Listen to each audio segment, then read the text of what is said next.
Hello friends, welcome to my kitchen. આજે આપણે બનાવીશું ભરેલા રીંગણાનું શાક જરા અલગ રીતે. તો ચાલો આપણે સ્ટાર્ટ કરીએ. એના માટે મેં અહીંયા લીધા છે પૌવા, અને પૌવાને હું વોશ કરી લઉં છું. તો આપણે પૌવાને વોશ કરી લીધા છે. જ્યાં સુધી ક્લિયર વોટર ન નીકળે ત્યાં સુધી વોશ કરવાના. હવે આપણે પેન ઉપર ઓઇલ નાખી દઈશું, અઢી પાવડર જેટલું.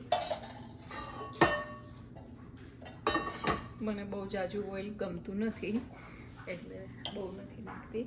હવે આપણે પૌવામાં છે ને મસાલા કરવાના છે. તો સૌથી પહેલાં આપણે પીનટ, છાલ વગરના રોસ્ટેડ પીનટ છે મેં ક્રશ કરી લીધા છે. એમાં તલ પણ એડ કરી દીધા હતા અને તલને પીનટ જોડે ક્રશ કરી દીધેલા છે, એ આપણે એડ કરીએ છીએ.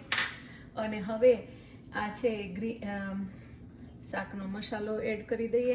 અને આ છે આપણે જિંજર અને ગ્રીન ચીલીની પેસ્ટ. અને જો તમારે ગાર્લિક એડ કરવું હોય તો તમે ગાર્લિક એડ કરી શકો છો. હું ગાર્લિક બહુ ઓછું પ્રિફર કરું છું, એટલે આપણે જિંજર અને ગ્રીન ચીલી એડ કરીએ છીએ. હવે એડ કર્યા પછી આપણે દાણા જીરું અડધી ચમચી જેટલું એડ કરીએ છીએ. આપણે શાકનો મસાલો ઓલરેડી એડ કરી દીધો છે. હવે આપણે લાલ મરચું અડધી ચમચી જેટલું, અને આપણે હળદર અડધી ચમચી જેટલી નાખી દઈએ છીએ. અને હવે આપણે એમાં ધાણા એડ કરશું.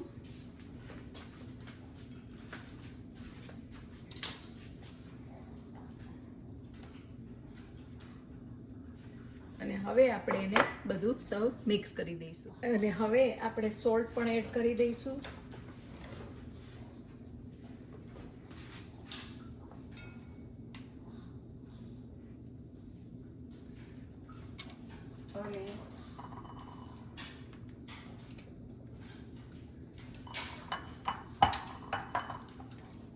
અને ગોળ પણ એડ કરી દઈશું જ્યારે વઘારશું ત્યારે. અને મેં મસાલો મિક્સ કરી દીધો છે. હવે હું સોલ્ટ મિક્સ કરી દઉં. સોલ્ટ નાખવાનું રહી ગયું હતું એટલે હવે ફરીથી મસાલો બધો મિક્સ કરી દીધો છે. હવે આપણે આ રીતે મેં રીંગણામાં છે ને 6 જેટલા કટ મૂકેલા છે, એટલે આપણે મસાલો બહુ અંદર ભરવો ન પડે અને ટાઈમ પણ બહુ બગડે નહીં, એટલા માટે.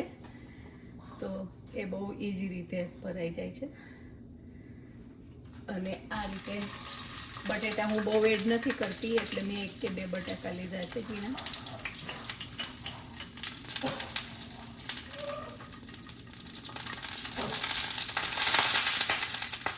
અને હવે આપણે ટમેટાની ગ્રેવી એડ કરીશું. આપણે ધાણા જીરું રાઈ ને જીરું નથી નાખતા વઘારમાં, આપણે ગ્રેવી બનાવેલી નાખી છે.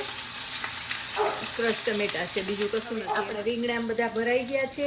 અને હવે આપણે શું કરશું કે આપણે ઉપરથી પાણી નથી નાખવાના, સાઈડમાંથી. એટલે રીંગણા આપણા ચડવામાં આમ આ રીતે સાઈડમાંથી નાખવાનું, એટલે સ્ટીમમાં આપણા રીંગણા સરસથી ચડી જાય. આપણે બહુ તેલ ન જ નાખવું પડે. અને વધેલો મસાલો છે, આ ગોળ છે, એ પણ હું સાઈડમાં મૂકી દઉં છું એટલે મેલ્ટ થઈ જશે. અને હવે વધેલો મસાલો છે ઉપરથી હું છાંટી દઉં છું. અને હવે પછી આપણે આ બધો મસાલો નાખ્યા પછી કવર કરી દઈશું, ચડી જવા દઈશું ધીમા medium heat, not high heat.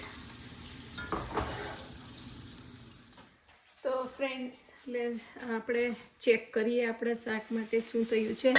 હવે મેં ધીમા તાપે 10 મિનિટ માટે રાખેલું હતું, ઢાંકેલું હતું. હવે આપણે આ ફોર્કથી જોઈ લઈએ કે આપણા ફોર્ક ખૂંચી જાય છે, આપણા રીંગણા બધા ચડી ગયા છે. તો તમે જોઈ શકો છો હાઉ બ્યુટીફુલ ઇટ લુક્સ. સો હવે આપણે એને કાઢી લઈએ વાસણમાં. તમે જોઈ શકો છો. હવે આપણે સ્ટવ પણ બંધ કરી દઈએ છીએ. અને બહુ હલાવ નહીં કરવાનું, એટલે રીંગણા આપણા ભાંગી નહીં જાય. તમે જોઈ શકો છો.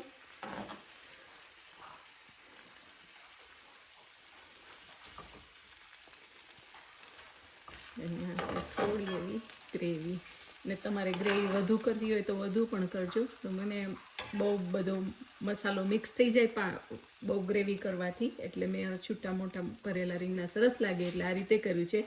તો please try it at home. Like, share and subscribe my channel, and thank you for watching.